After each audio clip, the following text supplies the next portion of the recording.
Welcome to the CEO Bros Podcast, After Hours, with Brad Balduf, co-founded, grew, and sold VHT Studios. Brad Balduf, CEO and co-founder of By Your Side Autism Therapy Services. Matt Crope, the consummate entertainer, jack of all trades, and serves as our host.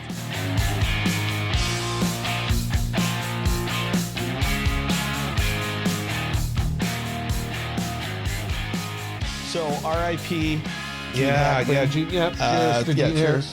Toast to Gene. One of our favorite actors. One of my favorite actors. And a toast to you. Welcome to CEO Bros. Welcome to another episode After Hours. Guess what? Episode 10. Is that a milestone? We can determine what's a milestone. I would say it's a milestone. It's a milestone. So for our milestone, we're going to do something a little different today. A little off the beaten track. So we love the feedback. We love hearing from people. And you've been getting emails, both of you, about real estate questions, which is maybe surprising that people wanted to know, hey, have you talked about real estate at all? So I think for this episode, because that's a very specific, right? That's not so much being an entrepreneur. That's almost, you could almost give a masterclass. I'm sitting next to two people who know a lot about real estate. Let's spend this whole episode going about not about real estate business. Investing. Yeah, investing in real estate. Because you're starting a company, which is real estate investing. And it's not even really a big surprise to me because through the years, I've had a lot of people ask me about it. And it just so happens that after we started the podcast and started talking about starting companies, starting businesses, people started asking like, hey, are you going to talk about real estate too? And so we've been talking about our own respective companies. I've actually started a couple real estate investment companies too, 2 LLCs. And so, I think you guys hear when people talk about wealth and wealthy families, how do they make their money? Real estate, invested in real estate. So people just have heard that since they were born, but it's not that easy. Like it's its own little world. So, I mean, its own little monster as far as getting involved in investing in real estate. So I think it's cool. Just talk about it for an episode here. It's so vast though. I mean, how do you even begin? Well, so there's obviously a lot of different real estate investing. You could go into residential, you could do commercial, you could buy raw land, you could do third-party stuff like fractional, or you hear timeshares or crowdfunding, flipping. I mean, there's all these different things you could do related to real estate. I think where I'd like to, I guess, for us to talk about just today would be on the residential real estate investment side. Right. And Brad's actually done it, so he'll know the most about this. My company, like VHT Studios, worked with a lot of investors, real estate investors, but I never was involved directly in real estate investing. I mean, other than a fey small things here and there, but not as a business. Yeah, and it's something that if someone wants to get into building up their assets or portfolio or investment over time, real estate would be a great angle to go. And so you like that? Because we always talk like restaurants. Real estate's really important. We always joke that restaurants, oh my gosh, how difficult that would be. Real estate, you're like, I think we should do an episode on restaurants. We should do restaurants just to talk about if we had a restaurant, how would it work? The whole thing. Yeah.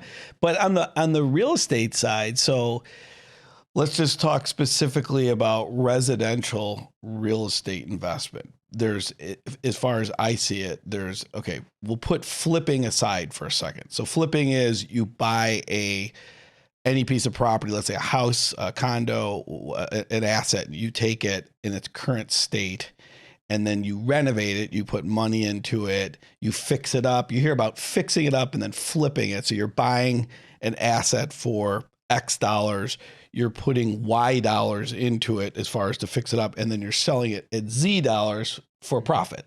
That's what people do when they flip. There's been a ton of TV shows about that the last 5-10 years. Yeah, right. And we can talk about that because I've done that. I've actually did that with 3 separate houses. 2 of them were successful. 1 of them wasn't.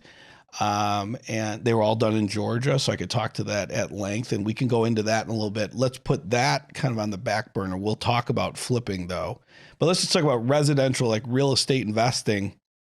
You could go essentially what would be called like a daily rental, like I had like a condotel, which an Airbnb, where you could purchase a property, rent it out by the day, so you get rental income coming in by the day. So that's one type of residence. And is that specifically travel places, or can you also do that in a suburb of Chicago where they may not be on vacation, but they're there for business? Or are you looking specifically at ocean, beachfront property? No, you can do that. You can do it anywhere, pretty much anywhere. In fact, we have a close friend that does it downtown Chicago. What's happening is there's a lot of restrictions that are starting to occur. There are associations that say we're not going to allow daily rentals to occur here because they're worried about the transient nature of the people, the tenants that are staying there. So they put restrictions on the guidelines within the bylaws saying, okay, we're not going to allow you to rent this unit out unless it's for X amount of weeks or months or longer. We're not going to let you bring somebody like Matt in for just a couple days. Why does he keep looking at me? With I don't know, because I was thinking it could become like an hourly hotel kind of situation, which don't want that in the neighborhood. The no-tell motel. Yes, exactly. So no, that's like the Airbnb, the daily, the daily type. Now, I've got one of those. I've actually got a couple of those properties up in Wisconsin. They're rented out by the day or night. At a water park, Kalahari water park, which has a number of units there that you can rent by the day or night. And now that comes with its own challenges when you're renting out by the day. But that's one category. So Airbnb, kind of nightly rental, typically furnished units, right? So somebody can just move in. It's what's called turnkey. You can come in and rent out the unit. And just quickly on something like that, let's say Kalahari. Yeah. Can you stay there, or is that just an investment property? That's a good question. We could talk about. So we'll talk about the pros and cons. Better question is, can we stay there? What did I say? You said, can you? Even better question, there? can I just stay there? Right. Sorry, Brian. We'll get that. Right, the pros and cons of having a furnished kind of Airbnb type structure, but that's a couple units that we have that are ran like that. So I'll shelve these.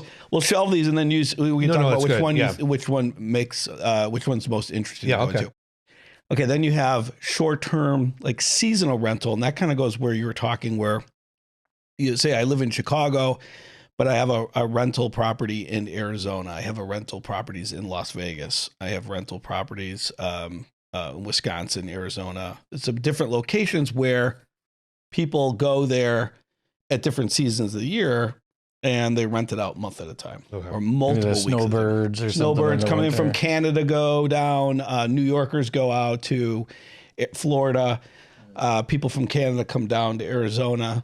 And what you do is baseball players renting your place in Arizona for the spring, right? So I got two AAA ball players staying at our place in Arizona, our investment property in Arizona. So that's a situation where property's furnished. You rent it out by the week or weeks or months at a time. And it's called short-term rental because it's furnished, right? And then the third type on the residential side would be like an annual rental. Unfurnished, someone's coming in, wants to use or wants to lease the building or your condo or your house for a year. And you would typically, in those situations, you don't have any furnishings. It's not turnkey. It's literally somebody just looking for a long-term place to stay. And there's pros and cons to each. But those are long-term, meaning like a year at a time? A year at a time, right? Year at a time. And so just pausing there, those three are kind of the key residential real estate investment opportunities that I've dealt with outside of flipping. And flipping's like its own little monster, that's like a, yeah. So, and it's, you've structured it as a company. It's not like, I mean, granted, you probably own the company or companies, but it's not a personal, like, it's an LLC. So I form an LLC, a limited liability company, and the asset, the property itself, is held within the LLC. And the reason you do that is because if you have then renters that are staying in that unit and say something happens to them, Yeah. you have a lease that basically says you're indemnified of any wrongdoing, of any liability. But if something were to happen where You personally are indemnified. I'm personally because identified. it's rented through an LLC. That's right. And well, the lease states it, but also the LLC protects you from having any personal liability result from something that could go wrong within the unit. And for those who are new to the podcast, episode 10, check out the first episode. They go into detail about starting an LLC, why Brad's one of the first things he does. So check out that episode. We actually didn't talk about that, Matt, in our first session. I don't think we even talked about the LLCs. We did at some point. Did we? Yeah, let's go back briefly. We didn't go super in depth. Let's just watch it anyway. We didn't do an episode. Well, this is good because then they'll keep watching. And if it's not there, watch episode 2. If it's not there, go to 3 and just keep going. It's gotta be there somewhere. If not, give us a call. We'll tell you what we meant to say. We'll find it. Yeah. Good point. So it's actually something. It's been a lot of fun. So which one? So you said we'll ask questions. Which one's more interesting to us? Which one is more challenging? Let's start with that one. Which one of those 3 do you find the most challenging? The day-to-day, the seasonal, or the no furnishings year to year? Well, the least stressful is the annual rental, because I put Brian as a tenant into my unit in Arizona. There's no property I have to worry about. I sign a lease with him. I pay a commission to the broker who puts Brian in that property, and now he's good for a year. See, that surprises me. I would think that would be like the Kalahari, because the year long they're living there. They're gonna break something. They're gonna the night to night. They're gonna probably pay be on their best behavior. But the year long rental, I would think would be a nightmare. But you think that's the least stressful? It's the least stressful. It's the least things to worry about, because the person's there. It's their own property essentially that they're living in. Maybe it's just how I live. It's their residence, right? I'm not a good neighbor. You're not a massive maybe partier. That's maybe more on me then. I've destroyed it. Security deposits secured. You basically don't. At the end of the term, the security deposit's going to cover any damage or anything that's done excessively within the property. But it's like one of those things where once somebody gets in for a year, they're not really looking then to the landlord for things unless it's something major league breaks, and it's like, but you have your property manager to work on that. That's done. That would be, in my mind, my least stressful real estate investment I worry about. Because once the person's locked in and leasing it, then or renting it, you really don't have much to worry about. So you want to talk about that though? Like finding, if we're on that category, finding a good renter? Because I feel like that's an important part of this. Well, that's kind of my point of the So one of the keys, I would say, in literally all 3 of those residential real estate kind of platforms or scenarios is, number 1. Whenever anybody asks me for advice, is get yourself a good property manager. End of story. If you don't have a good property manager, you are asking for trouble. And then you got to do it yourself. You got to do it yourself. Right. So what makes a good property manager? Communication. I know that. Communication, as we talked in earlier sessions, responsiveness, knowing the market, knowing what the market will bear, understanding tenants coming in, whether or not they have trouble coming in, whether or not they, the checks to run, the background checks, the financial checks. Can they find the tenants? Do they know where to advertise your property? Do they treat it like their own? I actually have 2 property managers that are literally like family to me at this point, because I've known them for the better part of 20 years, and I would trust them unconditionally with my property. Trust them to screen tenants, everything, sign deals, everything. Okay. In fact, the one property manager that I've got, I'll leave her nameless at this point, but she basically, I selected a property in Arizona, sight unseen, because of her. Well, she even found the property. She found the property. Okay. She found the property. And this is how I got to the point where I trusted her that much. I actually went out and I looked for properties in Arizona at one point, out in the Phoenix, Scottsdale area. And I literally walked through 4 different units that I said, I would buy this. This is a property I feel really good with. And she talked me out of each one of those 4. She was the selling agent. And then she was going to be the property manager that would manage the property after it was sold. So think about this. As a seller's agent, she could get a commission on selling that property. So there's, in her best interest, let's just sell this right away. Yeah. And she said, I want you to be happy that after you get this property, I want to make sure that we can rent this thing so that you've got a steady stream of revenue coming in. And she talked me out of 3 properties. And literally I had to leave the area, and I was only there for a weekend, and we just didn't find a place. And she goes, I will let you know. And when a place becomes available, I will tell you, and this is the one that we're going to need to move on when it becomes available. Gave her a range, gave her where I wanted to be. She knew my criteria for rental. Now, again, this took years of us getting to know each other because I had other properties there. So it's not something I would try. If it was your first investment, I don't know if I would go do it, but I'm just talking about the cultivate that relationship of having a great property manager. And this person happened to be a real estate broker, sales agent. So she could sell properties and then also manage them. And so a property became available, and I wound up purchasing it sight unseen at her full discretion. Was absolutely thrilled. That property was bought probably 12 years ago and didn't go a day unrented for literally like 7 years because she knew where it had to be. I trusted her.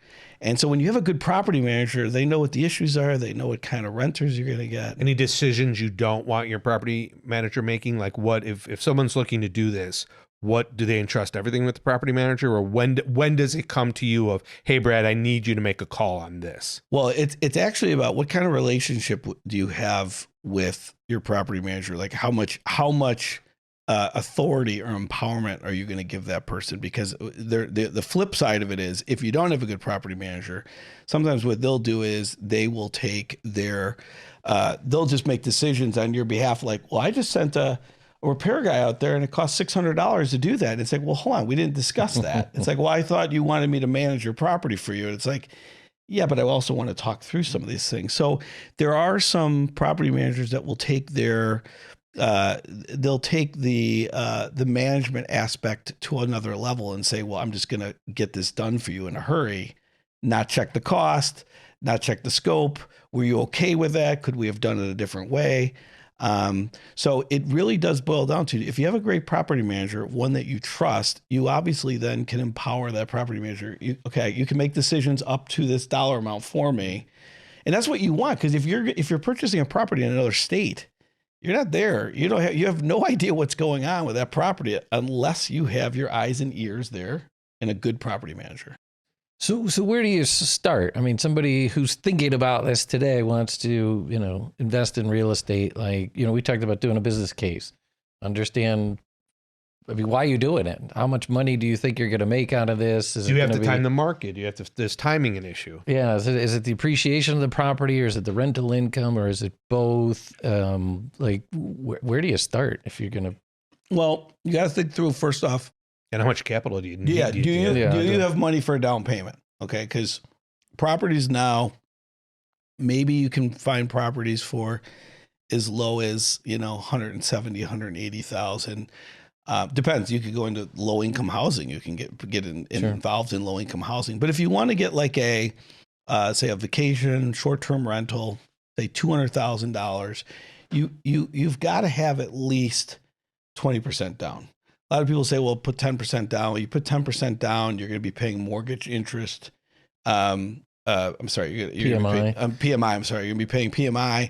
So you want to put 20% down at least. And then the other thing you want to find out right away is, wherever you're going to invest, identify a good property manager, because the property manager will tell you either the market is hot for rental, it's not hot for rental. What type of dollar amounts can I expect to get throughout the year? Because they have good history, like the month of January, the month of February, March, all the way through the year. They'll tell you what type of revenue you can get. And then you're kind of backing the math into it. It's like, well, if I got that kind of revenue coming in, I'm going to typically pay a commission to the property manager for managing it. I got to pay utilities, certain utilities I have to pay. I probably have a mortgage on the property. So you start looking at all your expenses that you'll be paying out. You look at what your predictable revenue stream coming in is, and you better be getting to zero. You want to maybe a break even. That's the goal, I think, in a lot of cases. Most people want to be cash flow positive. You want to be on the positive side of it. But if you're breaking even, there's a lot of benefit to it because you basically have a tenant paying your mortgage on the property down while on the investment while the unit is appreciating. So somebody else is paying your appreciation and buying the property down if it's rented. And that's why a real estate investment could be great for you. It's fantastic. Right. So, and then if you can use it yourself personally or have your brother or your host, brother and host. Well, that's where it goes back to like, what do I enjoy most? I enjoy most having a seasonal rental or a short-term rental that's furnished because the vast majority of the year the property is rented, or you'd like to think it's rented a good part of the year, but you still have the ability to use it. Right. And you've got, a potential podcast studio. Yeah. And this is a furnished investment property where we are right now. We're using it. We could rent it out and use it for rental, or we could use it for personal use. But the benefits of having an investment property is that if it's rented and you have somebody that's good watching it, and it's furnished, you could use it. You go on vacation. So you could pick a location you want to go to that you enjoy going to, Arizona, Las Vegas. Yeah. But aren't there some that you can't, it's frowned upon? Or is that like you're an association, like a Kalahari? Is that one where like everyone's splitting the pot and so people don't want? That's more rare though. That is rare. The daily. You own these properties. You have the right to say, I'm going to take this weekend. Yeah. But Brad, you're going to lose a lot of revenue. Right. It doesn't matter. Well, I want July 4th. Yeah. I want to be there. You can make that call. Yeah. Take the short-term rental that is rented by the weeks or by the month, right? What I would typically do with those properties is I tell my property manager, rent it out as much as you can through the year. And that person will say, well, Brad, during these 8 months, we have a really good chance of renting it, but these 4 months is going to be more difficult. Well, guess what? That's a good time to go on vacation there. Use the unit yourself. You're not paying for a hotel. You're staying at your own place. Feels cool. You got your own place to stay in another state, while the other months are typically rented and paying down the mortgage, while the unit typically is appreciating. So it's a great asset to have on the books.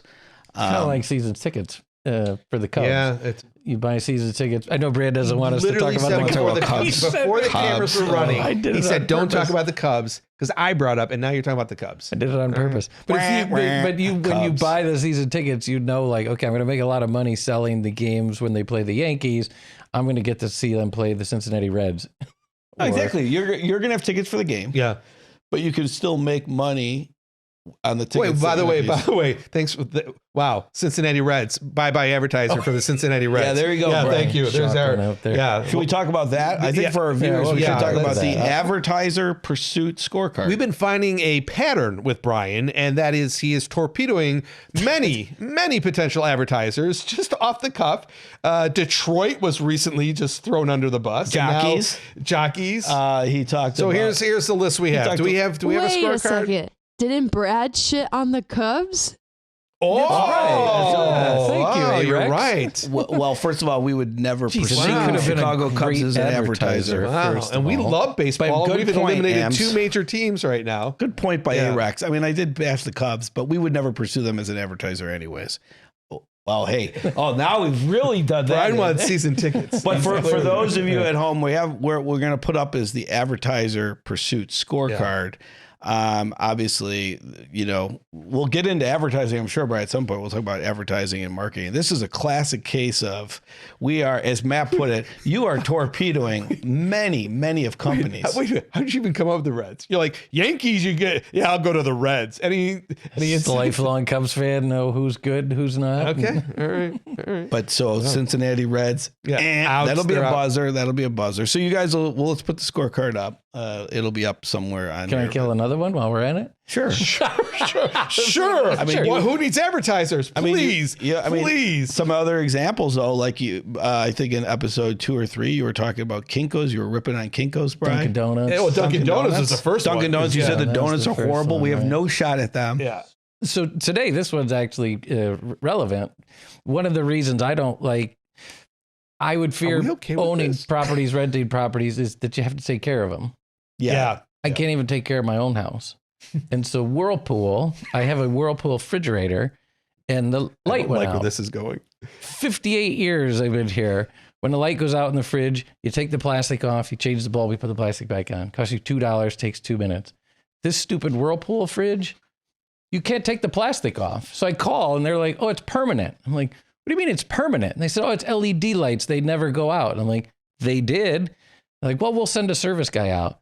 $300 to replace the light bulb in my refrigerator. And this isn't like this is like a $1,200 refrigerator. So the repair guy then goes, well, you're lucky it's not the light in the freezer. That's like $500. And most people, the seal on the refrigerator breaks. That's another $500. And I'm like, okay, Whirlpool. All right, so can we get a picture of Whirlpool and just put a big X? Because that was not just lost Whirlpool. That wasn't just a mention. That was that's a we rant. promised deep dive conversations. That was a deep dive into your frustrations of Whirlpool. You feel better? You feel Thanks, better? Brian. Yeah. All right. If one less person buys a Whirlpool and I've saved them the frustration that I went through, then that's good. But it's okay. So it's actually interesting you brought up our good friends at Whirlpool. Our good friends at Whirlpool. No, I mean a furnished. So right. So he was talking season tickets. You go back to furnished real estate versus unfurnished. Okay. Wait, to go on that point. I wanted to go on that point. So we talked about like the season tickets. What about friends and family who want to? And this is a real question. They want to stay there, and you go, well, I've got to run a business. How do you handle friends and family and those? For those family members that are watching right now, we'll talk about their wanting to use the properties. No, it's actually. Do you do like a bare minimum? Do you do, like, what advice would you give for those who go, great, we got this property, and they're just getting hit up all by people they know to use it all the time? It's a great topic, actually. It's a little awkward. No, it's awkward. We have a lot of family members that because think about it, there's we didn't plan that question, so I hope I didn't. Is there something between you two? No, there's properties that are located in cool places that you'd like to visit. I have a couple properties in Las Vegas. I don't tell people that because I know that till now I'll have some.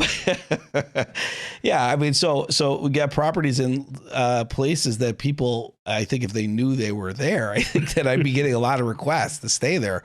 But yeah, I think what I try to do is I try to accommodate family and friends as much as I can, but knowing that, okay, to your point, Matt, if you are bypassing a time when a unit would be rented and it's premium or peak time for that rental, I will tell those family and friends, I cannot let you use the place at that point in time because I'm just foregoing too much revenue at that point. And it comes up occasionally because there is definitely units that I have that would be really nice to stay in at a certain type of the year, and I just can't let family and friends. But if they were going to pay you. If they were going to pay me, sure. Could I provide some kind of a discount? Sure, I would do that, right? But I typically, with a family or friend that wants to use a unit, I typically say, go ahead and use it at no charge because, I want them to be able to enjoy it as well. But there's expenses. You got to get the unit clean then. It's got to be ready. It's got to be turnkey ready to go if someone's going to move in and they're expecting, like people say they're going to clean up a unit. And they don't clean up a unit like typically, hotel rooms and things get cleaned up too. So those are the considerations you have to take into account when you want somebody that wants to use it. It is going to be a loss of revenue, but I definitely try to accommodate where I can. But if somebody's there and something does go wrong, this you mean friend and family? Thing, like, well, I wouldn't do it. Well, anybody. Oh, anyone. Really. Oh, anyone. I assume they called the property manager, and I guess this was kind of your question. Yeah. Like the refrigerator goes out, you're not getting calls at 2 a.m. No, I'm that's not. Why it's so he doesn't buy important any to get a Whirlpool property fridges, so that's not going to happen. That's But good, another right? example. And we don't have Whirlpool as an advertiser. Or he has a plumbing problem, he right. frequently has. Yeah, that's why you have a good property manager. Yeah. Because if something goes on over the weekend, at night, late night, what have you, you want somebody that not only can handle the situation, but if it's a property in another state, a desirable location that people will pay nice rental for, you got to have somebody that you trust going into your unit, will fix it, handle it at a cost that you would pay, not what somebody else would do it because it's not their money. So you want a property manager you could trust. And so that's why it's one of the first priority items I tell people when they're talking about real estate investing. I say, make sure you have an excellent property manager. You either referred by somebody that's got one. I always ask when I go into a market, I'll ask people I know, do you know anybody that does property management in that area? And typically somebody knows somebody. So your property managers, you didn't know. You found them all through business. I mean, you ended up knowing them at some point. But. Yeah, I did. And I have some exceptional property managers, long-term relationships, 15, 20, 25 years. Now that if I were to go to Arizona, Las Vegas, or Wisconsin, and I were to buy a property, I could almost just make the phone call and say, get me a property there. How much is it going to cost? I'm looking for one that does this or does that. And it's done. And it's a great thing when you have that kind of relationship you can trust. What's a surprise? I'm putting you on the spot. What's a surprise cost in all your properties that you had throughout the years? What's a cost that you went, wow, I didn't put enough money aside to cover that, or I didn't think of that. So for someone who wants to do this, because the costs are traditional costs, but then you have property manager, maybe plumbing.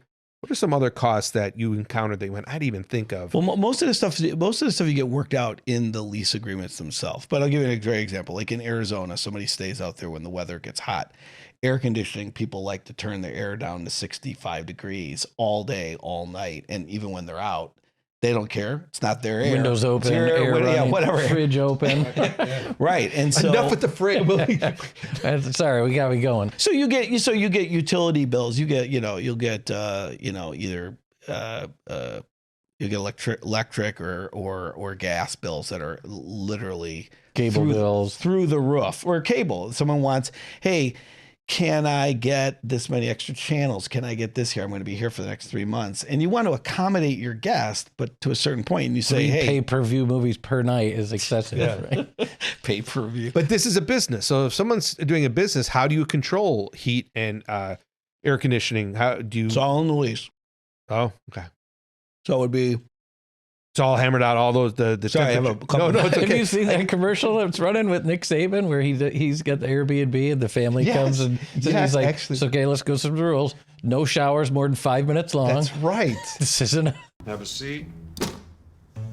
As your host, I have some rules. First, no showers longer than 5 minutes. This isn't a spa. There's no streaming, only cable television. Any games for the kids? No games, no fun. The kids aren't even allowed in the house. That's the rule.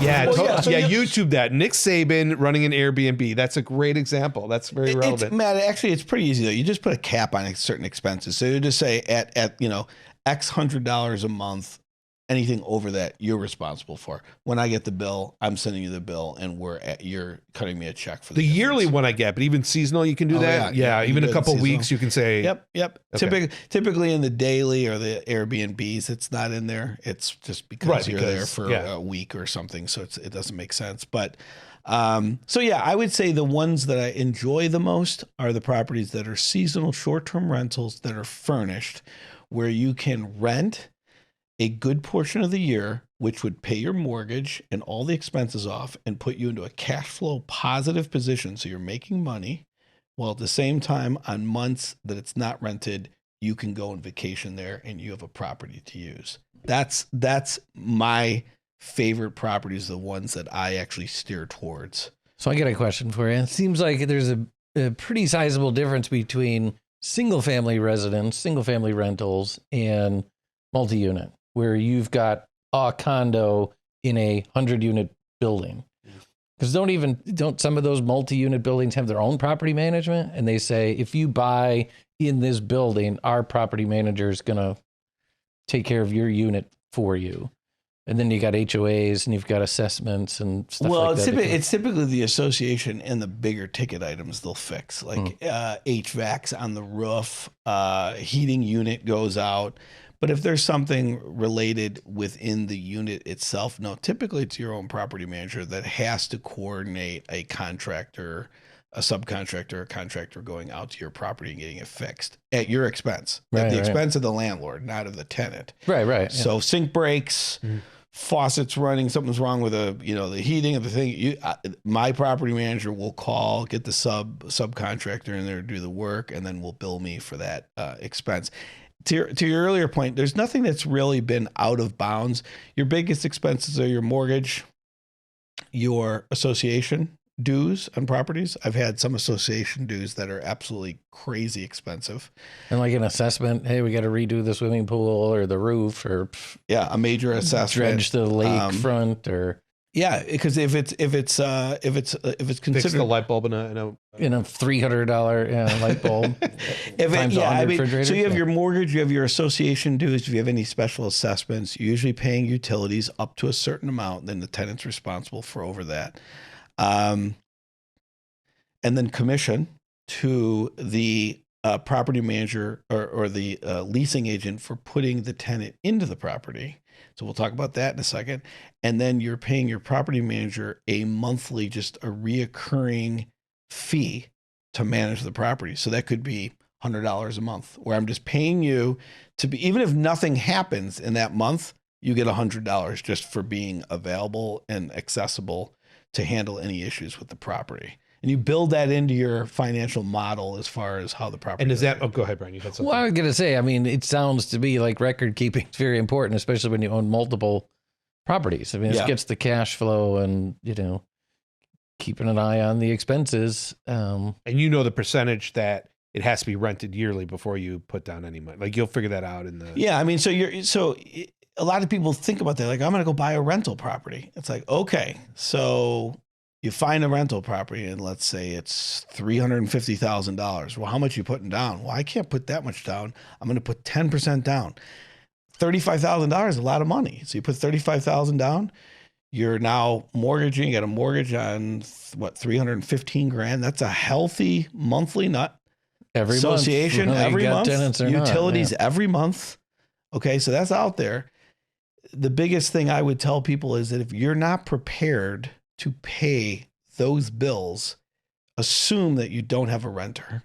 Because if you don't have a renter and you can't make those payments, you're going to find yourself in a lot of trouble. Now, most of the time, your leasing agent can find you some tenants.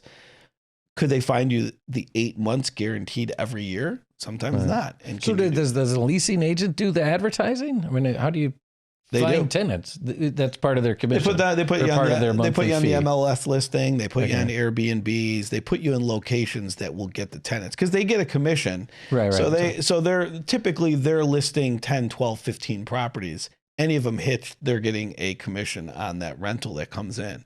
So it's a cool investment to have. You typically, the goal would be to be cash flow positive. A good scenario would be just break even, because if you're break even, you're not losing anything. You're not taking any gains on your. So let's say you have an LLC. You have a property that's in your LLC. The LLC owns this property. The property, let's say, loses $10,000 in the course of a year. If you're at a job and you're making, let's say, $80,000 a year, that $10,000 loss carries through your LLC against your taxes at the end of the year. You now, instead of making $80,000 this year, you made $70,000 this year, because the $10,000 loss from your LLC just helped you in your personal return. So that's how investment properties can help or hurt you. The reason why I'm saying break even is not a bad thing is it doesn't adversely help you or hurt you at the end of the year. You have some write-offs. You have write-offs if you need to take travel out to see the property. If you need to do some work on the property. All right, there's another right. You get to write off the interest expense on the mortgage as loss. And all those losses can be taken against your personal income at the end of the year. So Brian flying out to Vegas has stated that could be maybe written out. Good idea. Would you now, so break even, you say there's nothing wrong with that. Would you recommend investing in property number 2 at break even? Or if you're saying, well, if you're going to do a second one, you might want to have some money coming in. Another way to ask it is, when did you feel comfortable when you did it starting your second property? Yeah, so that's a really good question. So the first thing I wanted to tell people is that I actually was making between $60,000 and $70,000 a year when I bought my first property, and I bought my first property. But you were making, or the property was bringing in? I was making in my job, in your job, okay, as a salary, right, $60,000 to $70,000 a year. So I just want to give everybody an idea that people can go out and get a property sooner than they think. And what I basically did is I went in with a partner and bought an $80,000 condo in Florida, and we split it, and we put 10% down. So we each put, so it's $8,000 down on an $80,000 property. We each put $4,000 in. So we saved $4,000 a piece. That was our down payment. We financed the remaining $70,000. It was rented the whole time that we owned that property. Wow. That condo, $80,000. We sold it about 10 years later for $200,000, and then took that $200,000 and put it into a more expensive purchase, of which that condo is now worth double that. So the value actually picks up and improves over time. And if you can start accumulating a number of these assets, you can actually start using the two condos to purchase the next two, and so forth and so on. So it's a great investment for people that want to get involved in real estate. And again, if anybody's got any questions, they want to send them in to us, more than happy to answer for them. But now, were you doing that before you started your first business? That is a business, I know, but did you do that, or did you? I didn't even own a house. Wow. And I didn't even own my house. I was actually renting an apartment when I bought my first investment property in Florida. I did not know. Yeah. And so today it's 11 or 12 properties that I have that are set up like that. And so they pay for the others. And then you're able to, the other thing you're able to do with property when you own it, if you have, so you have a couple of properties, they pay others off or they pay others down with a rental coming in. Now I have lending instruments. So I basically have properties that I can now go pull equity out of. So you have assets you can pledge on future property loans. Lines of credit. Yeah, so I basically, for example, this property here that we're sitting in is a condo that is paid off from other properties that paid this off.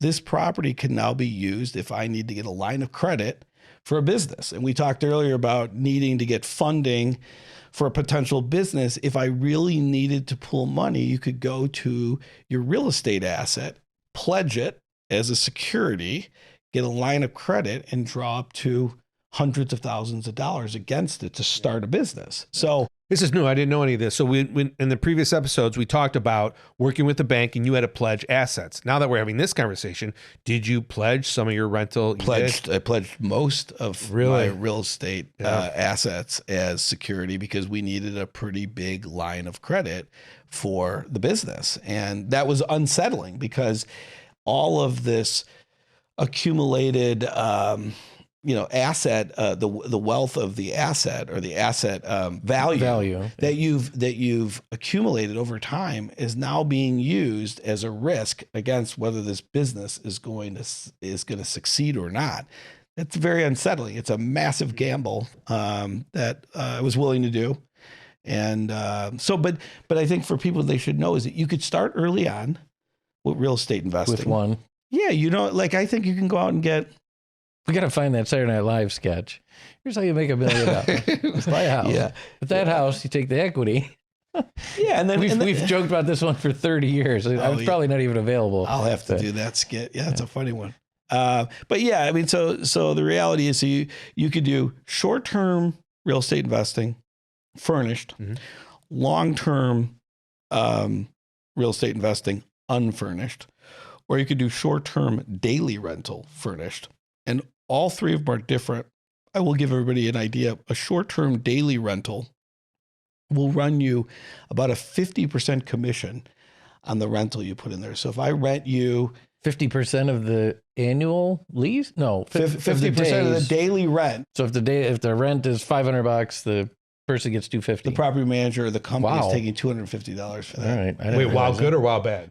Wow, that's a lot. That's Seems a lot. like. It's a lot because it's like a hotel in the sense that it's got to be marketed all the time. It's got to be cleaned all the time. It's like it's got to be constantly turned over. So you're sending staff in to clean it over, and they need money to do that. A short-term seasonal rental is probably 20 to 25% commission on what they put into the unit, and then an annual longer-term unfurnished is about 10% commission. So Interesting. the more often it's rented, the higher the commission you'll pay to the leasing agent. And again, those numbers I gave are ranges. Yeah, but it gives people ballpark, an it gives an idea. idea of like what you're looking at from a percentage standpoint of commission. But So have you found any of those, without specifics, to be more profitable, or no? It's hard to say. It's really so many different intangibles. Or is one a more consistently, of those three models, do you think one is more consistently more profitable than the others? Well, I know there are other considerations. I think the shorter term rentals have the greater upside because if they're rented more often, you're renting them out every day and you're getting probably higher rentals. They're typically, higher rental revenue is coming in. You have a greater chance of profiting more. The annual rental is more predictable. It's like, I'm going to get a rent stream for 1 year. I'm going to have so many bills or so many utilities or so many expenses, and I'm going to probably net X for the year. You already know what it's going to be. And you're like, okay, it's either going to be break even, slightly good, slightly bad. That's what that property does for me. But the pressure's off of coming up with every weekend, every week. Yeah, and it's like I said, it's a lot less intensive. Just think about it. If somebody different is staying at your unit every couple days throughout the entire year, you're just gonna have more issues. There's just more things that could potentially more wear and tear. More wear and tear. Some people higher maintenance. They have more issues than the person that just settles in for a few days. Whereas somebody that gets in for 12 months, it's like, this is my place now. I'll take care of it. They don't usually call with a lot of problems. So from my standpoint, I get excited about real estate investing. I've been doing it since my early 20s. I love it. I have 2 LLCs that do it. I would recommend it to people to do it. There's definitely some things that are scary. I've got my horror stories too. I'll give you guys a good one. I had long-term annual rental house in Chicago. Well, we going into the horror stories now? What do you want to do? That could be a whole other episode. What do you want to do here? You want? We could definitely go into it more. There's some things that people should like. I was just talking to all the kind of the upside, the positives, or I should say the breakdown of the different investments that are out there.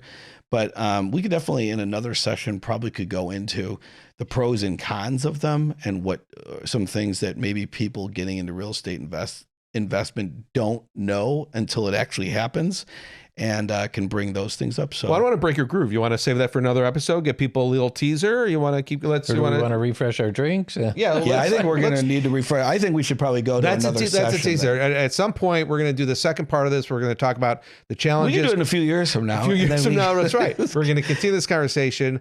But again, this came back a feedback that we received from you. So please subscribe. Subscribing to our podcast is free, right? There was some debate on that from someone who reached out to us. Hit subscribe on YouTube. No charge. We're not selling anything. Subscribe just means it comes right to your inbox or We're just trying to help out, pay it forward, provide some counsel and some advice and things that we've learned along the way. So hit like and subscribe. And until next time, we'll continue this conversation later. But good. Happy end of the week. Cheers. I saved one sip for a cheers.